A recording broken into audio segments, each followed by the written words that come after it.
J'ai été faussement accusé d'agression sexuelle par ma nièce de 13 ans. Ma famille m'a renié, ma copine m'a quitté et j'ai tout perdu. Mais 6 mois plus tard, la vérité éclate et maintenant ils veulent se réconcilier, pas question.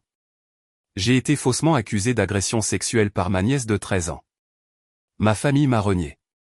Ma petite amie m'a quitté et j'ai tout perdu. Mais 6 mois plus tard, la vérité éclate.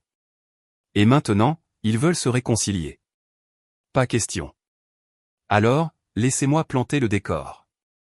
À l'époque, je m'en sortais plutôt bien.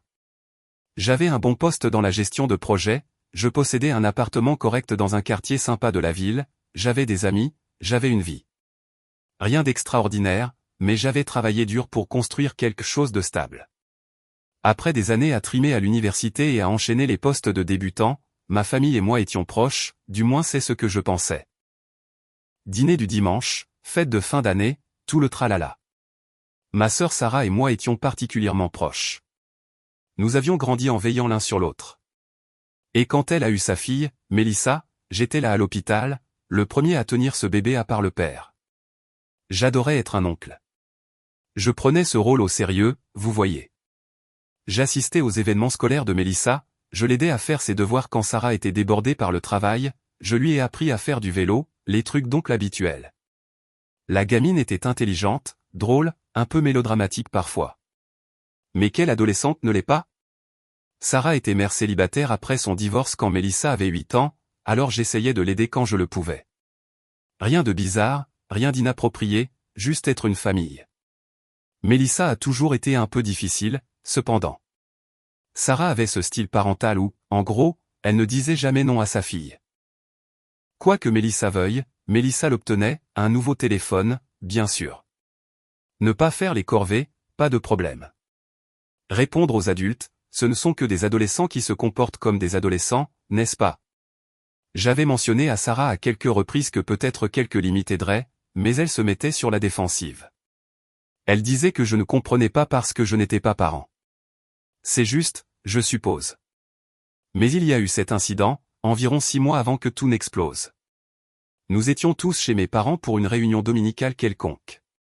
Mélissa était d'humeur massacrante, irrespectueuse envers notre mère, levant les yeux au ciel, faisant des commentaires désobligeants. Je l'ai prise à part, sans même crier ou quoi que ce soit, j'ai juste dit quelque chose comme « Eh, c'est ta grand-mère. Tu dois surveiller ton ton. » Elle m'a regardé comme si je l'avais giflé, avec ce regard froid dans les yeux que je n'avais jamais vu auparavant. Puis elle est partie en trombe voir Sarah, et je l'ai entendue se plaindre que je l'avais embarrassée devant tout le monde. Sarah est venue me voir, m'a dit de laisser tomber, qu'elle s'occuperait de sa propre fille. Je me suis excusé, j'ai laissé tomber, pensant que ça n'en valait pas la peine. J'aurais dû prêter plus d'attention à ce regard que Mélissa m'a lancé, cependant. C'était le premier signal d'alarme que j'ai complètement manqué. Avance rapide jusqu'à la fin du printemps, il y a 3 ans. Mes parents organisaient un barbecue chez eux. Un truc de famille assez classique. Hamburger et hot dog, les cousins qui courent partout, cette ambiance de week-end en banlieue. Je suis arrivé après le travail, encore en chemise, mais j'ai enlevé la cravate. Tout semblait normal au début. Mélissa était là avec quelques-unes de ses amies, faisant ce truc où les adolescentes se regroupent et chuchotent. J'ai dit bonjour. Elle m'a à peine remarqué. Peu importe. Les adolescents sont lunatiques. Environ 1 heure après le début du barbecue, Sarah m'a attiré dans la cuisine. À la seconde où je suis entré, j'ai su que quelque chose n'allait pas. Son visage était pâle, ses mains tremblaient, avec ce regard de rage absolue dans les yeux. Avant que je puisse même demander ce qui se passait, elle s'est plantée devant moi et a dit « As-tu touché Mélissa ?» Je suis là, complètement confus. « De quoi tu parles ? As-tu touché Mélissa ?» Mon cerveau ne pouvait littéralement pas traiter ce qu'elle demandait. La toucher ? Comment ça ? Un high five, un câlin ? Qu'est-ce qu'elle voulait dire ? Puis elle a tout déballé, et j'ai eu l'impression d'avoir été percuté par un camion. Elle a dit que Mélissa était venue la voir la veille en pleurant, disant que je l'avais touchée de manière inappropriée, que je l'avais agressée. J'ai juste fixé Sarah, attendant qu'elle rie, qu'elle dise que c'était une mauvaise blague. Mais elle ne riait pas. Elle était très sérieuse. Et elle me regardait comme si j'étais la pire chose qui ait jamais existé. Sarah, ça n'est jamais arrivé. Jamais je ne ferai ça. Elle ne m'a pas laissé finir. Elle m'a giflé violemment en plein visage. Puis elle a commencé à me hurler de sortir, qu'elle appelait la police, que j'étais dégoûtant, qu'elle ne voulait plus jamais me revoir. Mes parents sont arrivés en courant, d'autres membres de la famille s'attroupant à l'entrée. Tout le monde me dévisageait comme si j'étais une sorte de prédateur. J'ai essayé d'expliquer, de leur dire que c'était de la folie, que je n'avais jamais rien fait de mal, mais personne ne voulait l'entendre. Sarah était déjà au téléphone avec les flics. Et ma mère pleurait, et mon père avait l'air de vouloir me frapper aussi. La seule chose que je pouvais penser à faire était de partir avant que les choses n'empirent. J'ai quitté ce barbecue dans un état second, j'ai conduit jusqu'à la maison en pilote automatique, je me suis assis dans mon appartement et j'ai juste essayé de comprendre ce qui s'était passé. Ma nièce, cette gamine que j'avais aidé à élever, venait de m'accuser de quelque chose de civil que je ne pouvais même pas l'assimiler. Et ma sœur, ma propre sœur, qui me connaissait depuis toujours, l'avait cru sans même demander ma version des faits. La police s'est présentée à mon appartement ce soir-là. 2 inspecteurs, très professionnels. Ils m'ont demandé de venir au poste pour répondre à quelques questions. J'y suis allé volontairement parce que je n'avais rien à cacher. Je leur ai dit exactement ce que j'avais fait la nuit où Mélissa prétendait que cela s'était produit. Il s'est avéré que j'avais un alibi en béton. J'avais été à un dîner de travail avec toute mon équipe ce soir-là, de 18h à presque minuit. 15 témoins, des reçus de restaurant, tout était documenté. Les inspecteurs semblaient sceptiques quant à l'accusation dès le départ, mais ils devaient enquêter. Ils ont interrogé Mélissa plusieurs fois. Son histoire n'arrêtait pas de changer. D'abord, elle a dit que ça s'était passé dans mon appartement. Puis elle a dit que c'était chez mes parents. Ensuite, elle ne se souvenait plus exactement quand. La chronologie qu'elle a donnée ne correspondait à rien. Un inspecteur m'a dit plus tard, en privé, qu'il voit parfois de fausses accusations, mais qu'ils doivent quand même enquêter de manière approfondie. J'ai apprécié son honnêteté, mais cela n'a pas rendu le processus moins destructeur. Chaque interrogatoire, j'avais l'impression d'être traité comme coupable jusqu'à preuve du contraire. Chaque question semblait biaisée. Le pire, c'était l'attente. Attendre qu'il vérifie mon alibi, attendre que l'histoire de Mélissa s'effondre. Chaque jour qui passait était un jour de plus où ma vie était en suspens. Pendant ce temps, mon téléphone n'arrêtait pas de vibrer avec des notifications. Des gens à qui je n'avais pas parlé depuis des années me contactaient. Et mec, j'ai entendu ce qui s'est passé. C'est vrai? Des trucs vraiment encourageants. J'ai fini par changer de numéro après la première semaine. Voyez-vous, voici ce que personne ne vous dit sur le fait d'être accusé de quelque chose comme ça. Même lorsque vous êtes innocent, même lorsque les preuves montrent que vous n'avez rien fait de mal, les gens vous regardent toujours différemment. En 2 jours, tout mon quartier était au courant. Quelqu'un avait posté à ce sujet sur les réseaux sociaux, sans utiliser mon nom, mais en donnant suffisamment de détails pour que tout le monde comprenne. Mon propriétaire m'a appelé 3 jours après l'accusation, disant que les autres locataires étaient mal à l'aise avec ma présence dans l'immeuble. Quand je lui ai demandé sur quelle base il pouvait m'expulser alors que je n'avais été accusé de rien, il a reculé, mais a dit qu'il gardait un œil sur la situation. Au travail, c'était pire. Mon patron m'a convoqué pour une réunion, a dit que je devrais peut-être prendre un congé. Je lui ai dit que j'avais un alibi, que la police le vérifierait. Il m'a adressé ce regard de sympathie étudié et a dit que ce n'était pas une question de culpabilité ou d'innocence. C'était une question d'image. L'entreprise ne pouvait pas se permettre d'avoir quelqu'un sous enquête qui y travaillait. Il me garderait en congé payé pour le moment, mais la sous-entendue était claire. Cette réunion m'a anéanti plus que l'accusation elle-même. C'était une entreprise à laquelle j'avais donné 6 ans de ma vie. J'avais travaillé les week-ends, passé des nuits blanches sur des projets, formé de nouveaux employés. Et à la seconde où les choses se sont compliquées, ils m'ont jeté dehors. Peu importait que je sois innocent. Je lui ai dit que j'étais innocent, que j'avais un alibi, que c'était clairement faux. Il m'a regardé comme s'il voulait me croire, mais n'en était pas sûr. Il a dit que c'était juste temporaire, juste jusqu'à ce que les choses se calment. Ce congé temporaire s'est transformé en une mise à l'écart discrète en moins d'1 mois. Je ne pouvais pas aller à l'épicerie sans que les gens chuchotent. Je ne pouvais pas aller à la salle de sport sans que quelqu'un me dévisage. De vieux amis ont cessé de répondre à mes appels. Des gens que je connaissais depuis des années m'ont tout simplement ignoré. Un ami m'a envoyé un texto qui disait « Je ne sais pas quelle est la vérité, mais j'ai des enfants, donc je ne peux pas être associé à toi en ce moment. » J'ai parfaitement compris. Tout le monde se protégeait. La salle de sport était particulièrement pénible. J'allais au même endroit depuis 4 ans. Après l'accusation, les gens changeaient de côté quand j'arrivais. Finalement, j'ai simplement arrêté d'y aller, j'ai annulé mon abonnement et je me suis entraîné à la maison. Mes parents ont envoyé un seul texto pendant ces 4 premiers mois. Ils disaient « Nous prions pour que la vérité éclate », pas « Nous croyons en toi ». Juste une vague déclaration sur la vérité. Leur silence disait tout. Les quelques membres de la famille qui m'ont contacté étaient pires. Ma tante a dit qu'elle devait d'abord protéger ses propres enfants. Mon cousin m'a demandé si je passerais un test au polygraphe.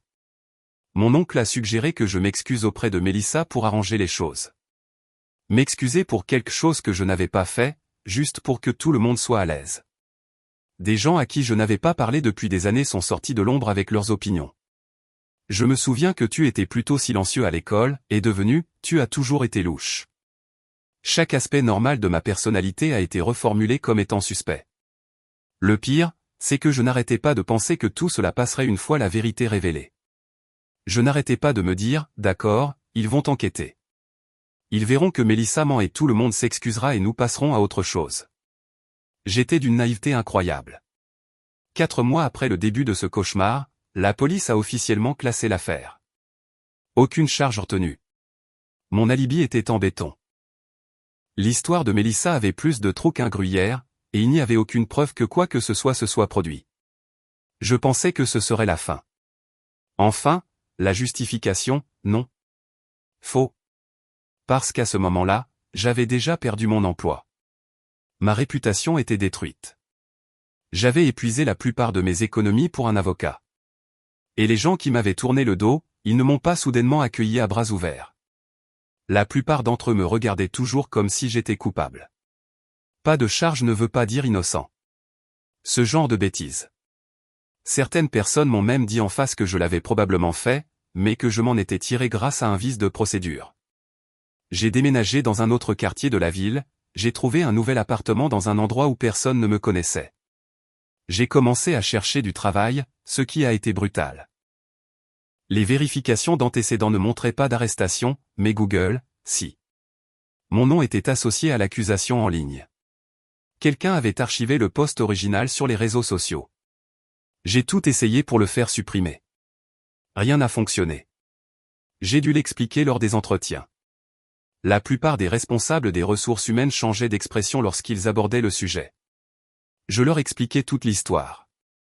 Faussement accusé, enquête complète, complètement blanchie. Certains étaient compréhensifs. La plupart disaient qu'ils garderaient mon CV. Un entretien m'a anéanti. Le directeur du recrutement semblait génial. Plusieurs séries d'entretiens. Puis il a dit que l'entreprise ne pouvait pas aller de l'avant. Ils avaient vu les accusations en ligne. Il a dit qu'il me croyait personnellement, mais qu'il avait les mains liées. Je suis resté assis dans ma voiture pendant 1 heure après ça. J'ai finalement décroché un nouvel emploi, moins bien payé, moins prestigieux. L'entreprise était plus petite, plus disposée à prendre un risque. Mon nouveau patron avait lui-même vécu une situation injuste des années auparavant. Il comprenait comment le système fonctionnait. Ce travail m'a sauvé. J'ai commencé à tout reconstruire à partir de zéro. Je me suis fait de nouveaux amis qui ne connaissaient pas mon passé. J'ai fait profil bas. J'ai appris à être prudent avec qui je faisais confiance. J'ai commencé à voir un thérapeute parce que la paranoïa devenait grave. Je remettais en question chaque interaction, me demandant si les gens me cherchaient sur Google plus tard. Et j'ai pris une décision. J'en avais fini avec mon ancienne famille. Complètement fini. Pas de manière colérique, pas dans un esprit de vengeance, juste d'une manière pratique d'auto-préservation. Ces gens avaient prouvé qu'on ne pouvait pas leur faire confiance. Ils avaient choisi le confort plutôt que la vérité, la panique plutôt que la patience. Et ce faisant, ils m'avaient montré exactement où je me situais dans leurs priorités, tout en bas de la liste. Puis, 6 mois après la clôture de l'enquête, Sarah m'a appelé. C'était la première fois que j'entendais sa voix depuis qu'elle m'avait giflé à ce barbecue. J'ai failli ne pas répondre, mais la curiosité l'a emporté. Elle avait l'air terrible, comme si elle avait pleuré pendant des heures. Elle a dit qu'elle devait me dire quelque chose, que c'était important. C'est là qu'elle a lâché la bombe. Mélissa avait admis qu'elle avait menti. Tout était inventé. Apparemment, des filles de son école l'avaient poussée à le faire. Une vengeance pour la fois où je l'avais grondée. Mélissa s'était sentie coupable, avait commencé à mal se comporter, et avait finalement craqué et tout avoué à Sarah. Sarah sanglotait, s'excusant encore et encore, disant qu'elle aurait dû me parler d'abord, qu'elle aurait dû demander ma version des faits, qu'elle aurait dû faire littéralement n'importe quoi d'autre que de détruire immédiatement ma vie sur la base de l'accusation d'une adolescente. Je suis resté là à l'écouter pleurer, et je n'ai absolument rien ressenti. Pas de soulagement, pas de colère, rien. Juste cette froideur vide. La validation que j'avais été innocent tout le long aurait dû signifier quelque chose. Aurait dû ressembler à une justification, mais ce n'était pas le cas parce que le mal était déjà fait. J'avais déjà tout perdu. Savoir que j'avais raison n'a pas ramené mon travail, ma réputation, mon sentiment de sécurité, ou l'année de ma vie que j'avais passée en enfer. Quand elle a finalement arrêté de parler, je lui ai posé une question. As-tu, ne serait-ce qu'une seule fois, pensé à me demander si c'était vrai avant de détruire ma vie? Elle n'a pas eu de réponse à ça. Elle a commencé avec des excuses, a dit qu'elle avait peur, qu'elle protégeait sa fille, que n'importe quelle mère aurait réagi de la même manière. Je lui ai dit que n'importe quelle personne décente aurait d'abord posé des questions. Que la famille, ça devrait signifier s'accorder le bénéfice du doute, au moins le temps de vérifier les faits. Qu'elle me connaissait depuis plus de 30 ans et aurait dû savoir que je n'étais pas capable de ce dont Mélissa m'accusait. Elle est devenue silencieuse. Puis elle a dit, « Je sais. Tu as raison. Je t'ai laissé tomber. Je suis tellement désolé. » Je lui ai dit que j'appréciais qu'elle me le fasse savoir. Puis j'ai raccroché. Elle a rappelé immédiatement. Je n'ai pas répondu. Elle a appelé 17 fois de plus ce jour-là. Je n'ai répondu à aucune d'entre elles. Elle a laissé des messages vocaux, chacun plus désespéré que le précédent, me suppliant de lui parler, de lui donner une chance de s'expliquer, de la laisser arranger les choses d'une manière ou d'une autre. Je les ai tous supprimés sans en écouter plus de quelques secondes. Le truc, c'est que ces excuses n'ont rien changé. Ça n'a pas annulé ce qui s'est passé. Ça n'a pas effacé les mois passés à être traité comme un criminel. La perte de mon emploi, l'isolement social, la paranoïa, la dépression, rien de tout ça. Tout ce que ça a fait, c'est confirmer ce que je savais déjà. J'étais innocent. Mais être innocent ne m'a jamais protégé de tout perdre. Au cours des semaines suivantes, toute ma famille est sortie du bois. Tout le monde voulait soudainement parler, s'excuser, arranger les choses. Ma mère m'a envoyé un colis avec des biscuits. Comme si des biscuits pouvaient réparer ça. Je les ai donnés à mon voisin. Mon père s'est présenté à mon appartement sans prévenir. J'ai regardé par le Judas, je l'ai vu debout là, j'ai failli ouvrir la porte. Puis je me suis souvenu de ce barbecue, du dégoût sur son visage. J'ai ouvert la porte juste assez pour parler à travers la chaîne de sécurité. Il a dit que nous devions parler d'homme à homme. Je lui ai dit que j'enregistrais toutes les conversations maintenant. Il pouvait m'envoyer un email. Son visage est passé de déterminé, à blessé, à en colère. Il a commencé à élever la voix sur le fait de jeter la famille par fierté. J'ai fermé la porte. J'ai reçu un email de sa part plus tard. Une longue tirade sur les obligations familiales, le pardon, les erreurs. Il disait que mon refus faisait du mal à ma mère. Je l'ai archivé sans répondre. Mes cousins ont essayé l'approche amicale. Tyler m'a envoyé un message pour prendre un café. J'ai accepté, curieux de voir quel angle ils allaient prendre. Nous nous sommes retrouvés dans un café d'une chaîne. Après les banalités, il en est venu à la vraie raison. Il a dit que la famille me manquait. Tout le monde regrettait ce qui s'était passé. Mélissa souffrait de culpabilité. Je lui ai demandé où il était pendant mon enquête. Il est devenu mal à l'aise. Il a dit que c'était compliqué. Je lui ai dit que non. Soit tu croyais que j'étais capable de ça, soit tu ne le croyais pas. Il a choisi de le croire. C'était son choix. Le truc, c'est que j'avais déjà tourné la page. Dans les 6 mois entre l'accusation et la confession de Sarah, j'avais construit une nouvelle vie. Nouveau travail, nouveaux amis, nouvel appartement, tout était nouveau. J'étais allé en thérapie, j'avais surmonté la colère et la trahison, et j'avais accepté que mon ancienne vie était finie. Je n'étais plus la même personne. Le gars naïf qui se présentait aux barbecues familiaux et faisait confiance à tout le monde, il est mort le jour où Sarah m'a giflé. Cette nouvelle version de moi, j'étais prudent, sur mes gardes. Je documentais tout, je gardais des traces de toutes mes interactions, je maintenais des limites comme si c'était des postes de contrôle militaire, et je refusais absolument de laisser revenir quiconque m'avait jeté si facilement. Sarah a continué d'essayer. Appel, texto, email, se présentant à mon immeuble. Je n'ai jamais engagé la conversation au-delà de lui dire d'arrêter de me contacter. Elle s'excusait, disait que Mélissa n'était qu'une enfant, qu'elle avait été manipulée, que tout le monde fait des erreurs. Je lui rappelais que son erreur m'avait coûté mon travail, ma réputation, mes économies et une année de ma vie. Puis je m'en allais. Mes parents ont essayé la voie de la médiation, ont organisé toute une réunion de famille sans me le demander, puis m'ont appelé pour me dire quand et où me présenter. J'ai ri et j'ai raccroché. Ils se sont énervés, ont dit que j'étais têtu, que la famille pardonne. Je leur ai envoyé un email expliquant que je ne les considérais plus comme ma famille et qu'ils devraient cesser d'agir comme s'ils avaient un quelconque droit sur mon temps ou mon énergie. Certains parents ont pensé que j'étais trop dur. Ils ont dit que je devrais pardonner à Mélissa parce qu'elle était jeune. Laissez-moi vous expliquer pourquoi cette logique est une pure foutaise. Mélissa avait 13 ans quand elle a menti. Assez vieille pour comprendre les conséquences. Elle n'avait pas 6 ans et n'inventait pas une histoire de monstre sous le lit. Elle m'a délibérément, avec préméditation, accusé de quelque chose qu'elle savait pouvoir me mettre en prison. Elle a regardé pendant que je perdais tout et n'a rien dit pendant 6 mois. Et Sarah, elle a choisi de croire une histoire sans aucune preuve plutôt que son propre frère. Elle n'a pas posé de questions, n'a pas attendu les faits, elle est juste passée en mode nucléaire immédiatement. Cela me dit exactement ce qu'elle pensait de moi, exactement à quel point je comptais peu par rapport à ses suppositions automatiques. Les gens aiment dire que la famille devrait pardonner, qu'on n'a qu'une seule famille, tous ces trucs sentimentaux. Mais voici la vérité.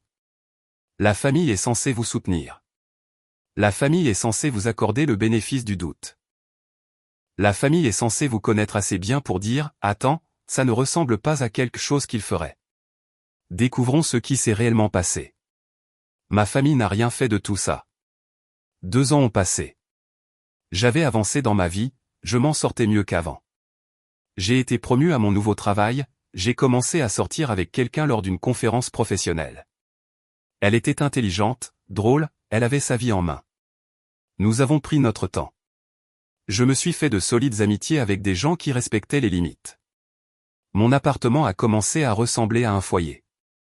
J'ai acheté des meubles que j'aimais, j'avais des œuvres d'art sur les murs, des plantes que je gardais en vie, de petites choses qui représentaient la stabilité.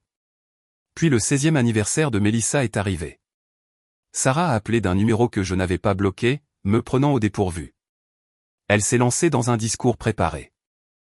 Mélissa voulait me voir, avait écrit une lettre, voulait juste s'excuser en personne. Sarah m'a supplié de l'envisager. Ces 3 années avaient été dures pour Mélissa aussi. Elle avait perdu des amis, avait été harcelée, Sarah a dit que Mélissa faisait des cauchemars, qu'elle était en thérapie 2 fois par semaine, qu'elle avait essayé de se faire du mal une fois à cause de la culpabilité. Sarah essayait de me faire sentir responsable de la santé mentale de Mélissa. Même manipulation, angle différent. J'ai écouté pendant 10 minutes d'affilée. Sarah a passé en revue tous les arguments. Mélissa n'était qu'une enfant. Elle avait été manipulée. Elle avait appris sa leçon. Tout le monde voulait guérir. Pourquoi étais-je si têtu?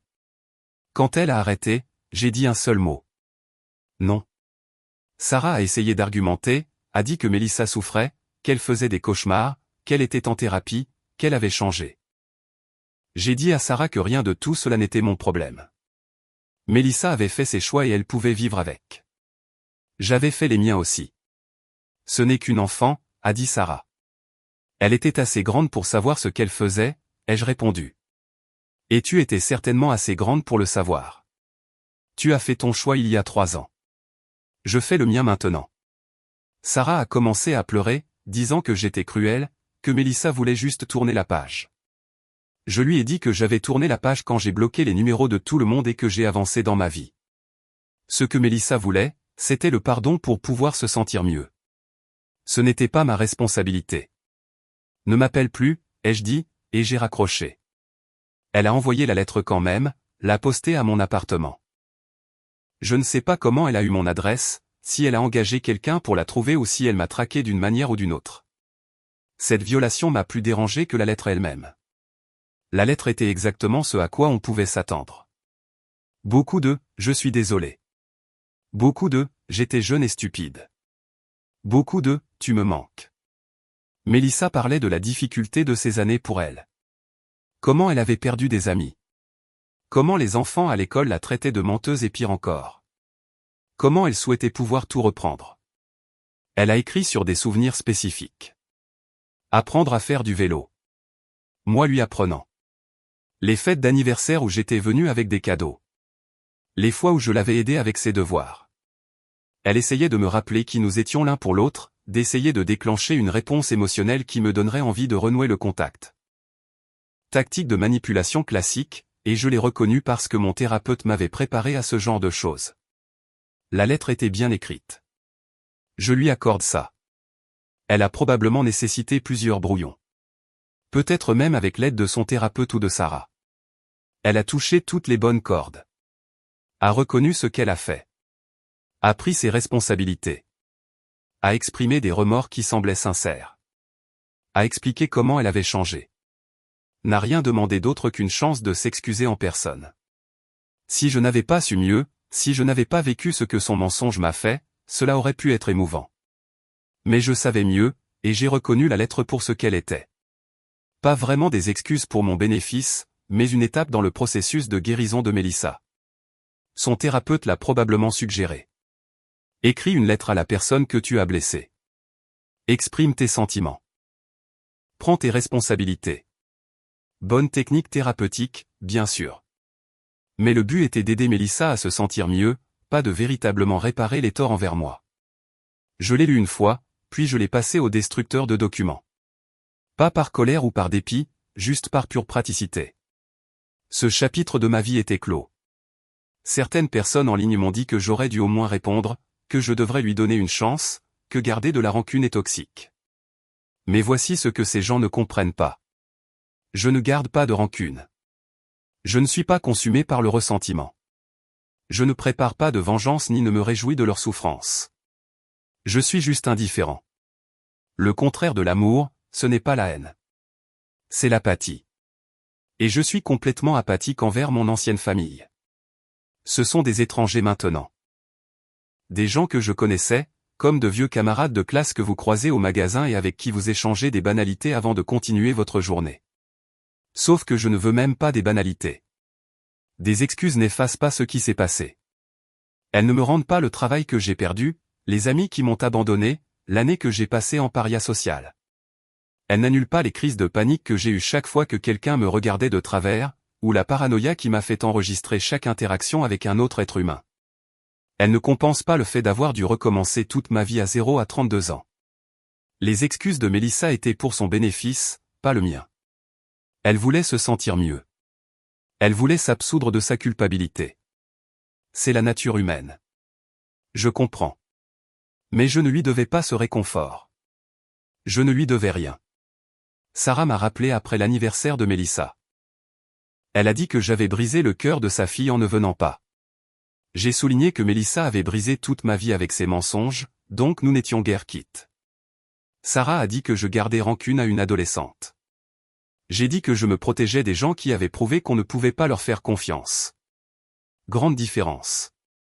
Mes parents ont essayé une dernière fois il y a environ 6 mois. Ils vieillissent. Ils ont commencé avec toute la routine, la vie est trop courte, et, la famille, c'est tout. Ma mère m'a envoyé un message disant qu'elle ne rajeunissait pas, qu'elle voulait me voir avant de mourir. Que garder des rancunes était épuisant. Chantage affectif classique. Mon père a enchaîné avec quelque chose sur le fait qu'il avait fait des erreurs en tant que père, mais qu'il essayait de réparer les choses. Et est-ce que ça ne valait pas quelque chose? J'ai pensé à les ignorer complètement. Puis j'ai réalisé que si je ne les rencontrais pas, ils continueraient à essayer différentes approches, différents chantages affectifs, différents angles. Alors, j'ai accepté de les rencontrer pour un café, une seule fois, pour rendre ma position suffisamment claire pour qu'ils l'acceptent enfin. Ils ont dit que tout le monde s'était excusé, qu'il était temps de passer à autre chose, que j'étais injuste de les punir pour toujours. Nous nous sommes rencontrés dans un lieu neutre, un café d'une chaîne à mi-chemin entre nos quartiers. Je suis arrivé en avance, j'ai choisi une place près de la sortie, j'ai apporté un livre pour avoir quelque chose à faire s'ils étaient en retard. Ils ne l'étaient pas.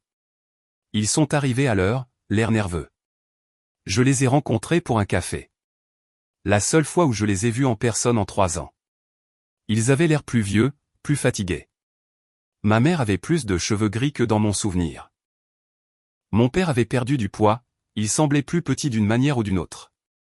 Une partie de moi se sentait mal pour eux. Le reste de moi se souvenait de ce qu'ils m'avaient fait subir. Ils se sont assis, ont commandé un café qu'ils ont à peine touché. Ma mère a pleuré pendant la majeure partie de la conversation, s'épongeant les yeux avec des serviettes en papier qu'elle avait apportées spécialement pour l'occasion. Mon père a joué son rôle stoïque, mais je pouvais dire qu'il était ému aussi. Ses mains tremblaient quand il a levé sa tasse de café. Ils ont dit que je leur manquais, que les réunions de famille n'étaient pas les mêmes sans moi, qu'ils avaient fait une erreur en ne me soutenant pas dès le début. Ma mère a parlé de la vacuité des fêtes, comment elle avait mis une assiette pour moi à Thanksgiving par habitude, puis avait pleuré en réalisant que je ne viendrais pas. Mon père a mentionné mon anniversaire, comment ils avaient envoyé une carte qui était revenue avec la mention « Retour à l'expéditeur », parce que j'avais changé d'adresse sans leur dire. Ils essayaient de me montrer à quel point mon absence les blessait, à quel point ils voulaient que je revienne. J'ai écouté tout ce qu'ils avaient à dire. Je n'ai pas interrompu, je n'ai pas argumenté, je les ai juste laissés tout sortir. Quand ils ont finalement arrêté de parler et m'ont regardé avec attente, je leur ai exposé les choses, simplement et clairement. Quand Sarah m'a accusé, vous n'avez pas posé de questions. Vous ne m'avez pas pris à part pour me dire, qu'est-ce qui s'est passé? Raconte-nous ta version. Vous avez juste supposé que j'étais coupable. Vous m'avez laissé quitter ce barbecue seul en sachant ce que les gens disaient de moi. Et vous ne m'avez pas contacté une seule fois pendant l'enquête. Pas une seule fois. Vous m'avez laissé traverser des mois d'enfer complètement seul. Vous avez laissé ma vie s'effondrer sans même vérifier si l'histoire avait du sens. Cela m'a dit tout ce que j'avais besoin de savoir sur ma place dans cette famille. Ma mère a essayé d'interrompre pour s'expliquer, mais j'ai levé la main. Je n'ai pas fini. Vous vous êtes excusé maintenant, et j'apprécie ça. Vraiment. Mais des excuses ne créent pas la confiance. La confiance se construit avec le temps, par des actions.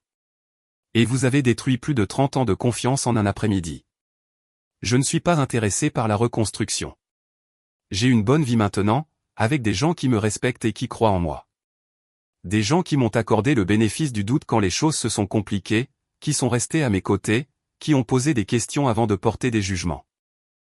Je n'ai pas besoin du stress de me demander si vous me rejetterez à nouveau la prochaine fois que quelqu'un portera une accusation. Mon père a commencé à parler. Quelque chose sur le fait qu'il ne referait jamais cette erreur. Mais je l'ai interrompu. Vous ne le savez pas. Vous ne pouvez pas le savoir. Parce que quand ça comptait, quand j'avais le plus besoin de vous, vous avez échoué. Pas parce que vous êtes de mauvaises personnes, mais parce que vous êtes humains. Vous avez paniqué. Vous avez cru le pire. Vous vous êtes protégé. Je comprends. Mais je me protège maintenant. Et cela signifie garder mes distances avec les gens qui ont prouvé qu'on ne peut pas leur faire confiance quand les choses deviennent effrayantes. Ma mère a dit que j'étais trop dur, que tout le monde mérite une seconde chance. Je lui ai dit qu'elle avait peut-être raison, mais que je choisissais de ne pas en donner une. C'était mon choix, tout comme c'était son choix de croire que j'étais coupable sans preuve. Nous ne nous sommes pas parlé depuis. Le truc, c'est que je ne pense plus beaucoup à eux. Parfois, quelque chose me rappellera le bon vieux temps. Un souvenir aléatoire de dîner du dimanche ou de tradition de vacances, et je ressentirai une pointe de quelque chose. Pas vraiment de la tristesse, pas vraiment de la nostalgie, juste la reconnaissance que les choses étaient différentes avant. Mais ensuite, je me souviens de ce qu'ils m'ont fait subir. Et ce sentiment disparaît rapidement. Il est remplacé par cette satisfaction tranquille de m'en être sorti. D'avoir construit quelque chose de mieux.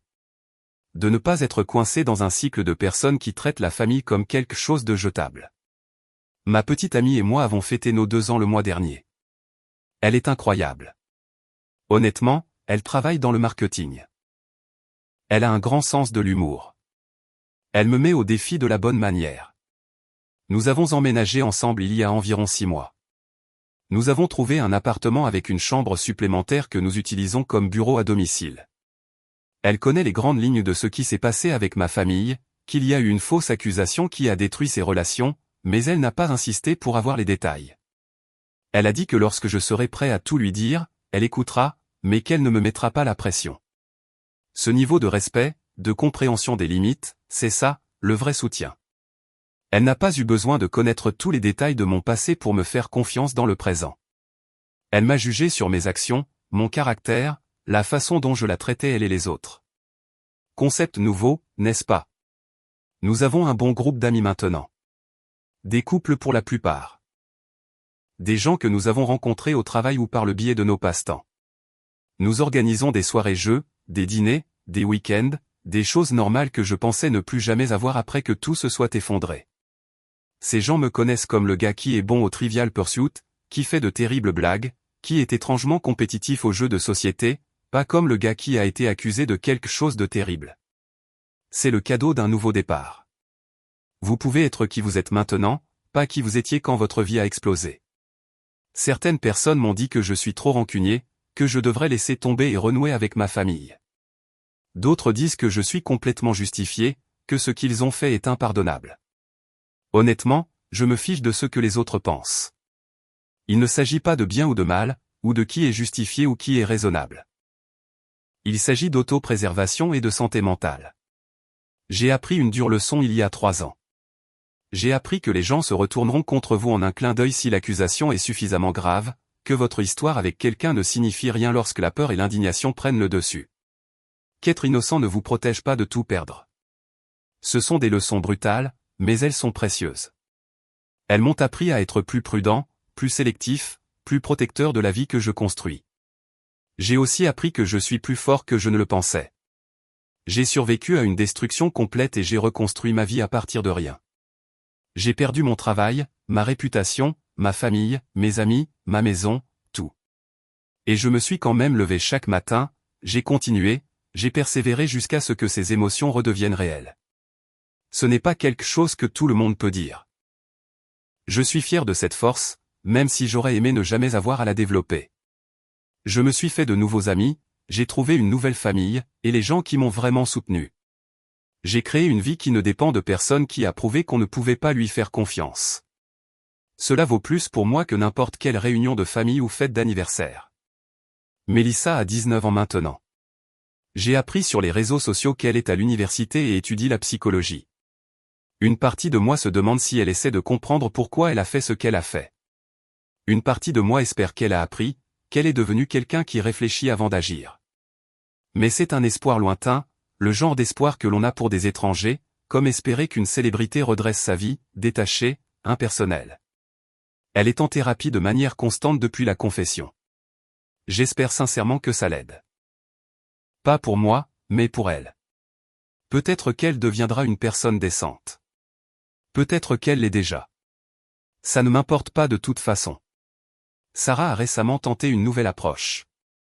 Mélissa souffrait d'anxiété et de culpabilité sévère. Son thérapeute a suggéré qu'une rencontre pourrait aider. Sarah m'a demandé si je serais d'accord pour une conversation avec un médiateur. Elle a proposé de payer. N'importe où, n'importe quand. Juste une fois. Juste une chance pour Mélissa de dire ce qu'elle avait besoin de dire. Je lui ai dit non. Ma vie est paisible maintenant. J'ai une petite amie avec qui je suis sérieux. Nous avons parlé de fiançailles la semaine dernière. Je suis en lice pour une autre promotion. Je joue au basket les mercredis soirs. J'apprends la guitare. Un voyage au Colorado le mois prochain. Ouvrir cette porte signifie inviter à nouveau le chaos. Je ne suis pas prêt à faire ça. Chaque interaction avec mon ancienne famille a été épuisante, pleine de culpabilisation et de manipulation. Je ne leur dois rien. Le dernier message que j'ai envoyé à Sarah était assez clair. Je lui ai dit que je comprenais que Mélissa avait des difficultés, que j'espérais sincèrement qu'elle trouve la paix et la guérison. Mais je lui ai aussi dit que ma guérison nécessitait de la distance avec toutes les personnes impliquées, que j'avais travaillé dur pour construire une vie qui ne les incluait pas, et que je n'allais pas compromettre ma santé mentale pour la leur. Je leur ai souhaité bonne chance et leur ai demandé de ne plus me contacter. Elle a répondu par un long message sur le fait de tourner la page, sur le fait que Mélissa ne guérirait jamais vraiment sans m'affronter, sur le fait que j'étais égoïste. Je n'ai pas répondu. J'ai bloqué ce numéro aussi. Elle n'a pas essayé de me recontacter depuis. Du moins, pas d'une manière que j'ai remarquée. C'était il y a 4 mois. Je sais que certaines personnes qui lisent ceci penseront que je suis froid, peut-être même cruel. Ils diront qu'une adolescente a fait une erreur et que je la punis à vie. Mais voici ce qu'ils ne comprennent pas. Je ne punis personne. Je vis juste ma vie sans eux. Il y a une différence. La punition implique que j'essaie activement de leur faire du mal, que je cherche à me venger ou à les faire souffrir. Je ne fais rien de tout cela. J'existe simplement dans mon propre espace, je construis mon propre bonheur, je protège ma propre paix. Ils se sentent punis parce qu'ils veulent quelque chose de moi que je ne suis pas disposé à donner. C'est leur problème, pas le mien. Ma petite amie connaît les grandes lignes de ce qui s'est passé, mais pas tous les détails. Elle m'a demandé une fois si mon ancienne famille me manquait parfois. Je lui ai dit honnêtement que l'idée d'eux me manquait, la version qui existait avant que je découvre le peu de foi qu'ils avaient en moi. Mais la réalité de ce qu'ils étaient vraiment quand ça comptait ne me manque pas. Les gens qui m'ont soutenu quand les choses sont devenues difficiles, ce sont eux qui comptent maintenant. Elle a parfaitement compris ça. Elle vient elle-même d'une situation familiale compliquée, a dû faire face à sa propre part de trahison et de déception en grandissant. Alors, elle comprend que parfois, la chose la plus saine à faire est de s'en aller. Sans culpabilité, sans regret, juste en reconnaissant quand une relation est toxique et en se choisissant soi-même. Nous parlons d'emménager ensemble, peut-être de nous fiancer l'année prochaine, de construire quelque chose de nouveau, quelque chose qui n'a pas le poids de la trahison qui pèse dessus, quelque chose basé sur une confiance qui se gagne, pas qui est supposée. J'ai vu ma mère en public une fois il y a environ 1 an. Nous étions dans le même supermarché, complètement par hasard. Elle m'a vu la première, a commencé à marcher vers moi avec ce regard plein d'espoir sur son visage, comme si peut-être assez de temps s'était écoulé pour que je sois prêt à parler. J'ai tourné les talons et je suis parti dans l'autre sens sans hésitation.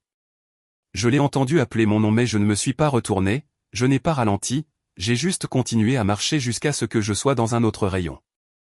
Ce n'était ni dramatique ni émotionnel. Je ne voulais tout simplement pas avoir cette conversation au milieu du rayon des fruits et légumes. Je ne voulais pas m'y mettre, entouré d'étrangers qui achetaient des légumes. J'ai reçu un texto d'elle plus tard dans la journée. Elle a dit que ça lui avait fait mal de me voir partir comme ça, qu'elle voulait juste parler quelques minutes. Je lui ai répondu que je comprenais, mais que j'avais clairement exprimé ma position et que rien n'avait changé. Elle a dit qu'elle continuerait à espérer que je change d'avis un jour. Je lui ai dit qu'elle était libre d'espérer, mais de ne rien attendre. C'était le dernier contact direct que nous avons eu. Récemment, j'ai découvert par hasard sur les réseaux sociaux que Mélissa avait publié quelque chose de vague sur le pardon et l'apprentissage des erreurs. Elle ne m'a pas mentionné par mon nom, mais il était assez évident de quoi elle parlait. Les commentaires étaient pleins de gens qui la soutenaient, disant que tout le monde mérite le pardon, que garder des rancunes est toxique. Je n'ai pas répondu ni réagi au post. Ça ne m'a même pas assez dérangé pour me sentir agacé. C'est le drame de quelqu'un d'autre maintenant. L'histoire de quelqu'un d'autre. Je vis juste ma vie.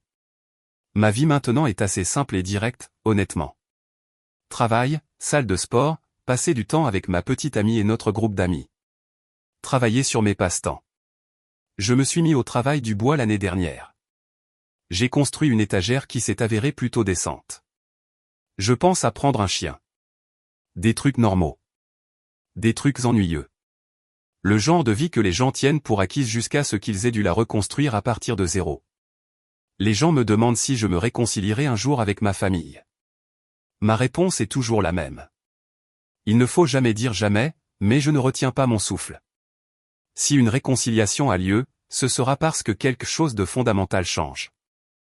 Pas parce qu'assez de temps a passé ou parce qu'ils se sont assez excusés. Et honnêtement, je ne suis pas sûr de ce à quoi ce changement fondamental ressemblerait même. La confiance n'est pas quelque chose que l'on peut reconstruire avec des excuses et du temps seulement. Elle se reconstruit par une action constante sur des années. En prouvant que l'on a changé, en démontrant que l'on comprend ce que l'on a fait de mal et pourquoi c'est important.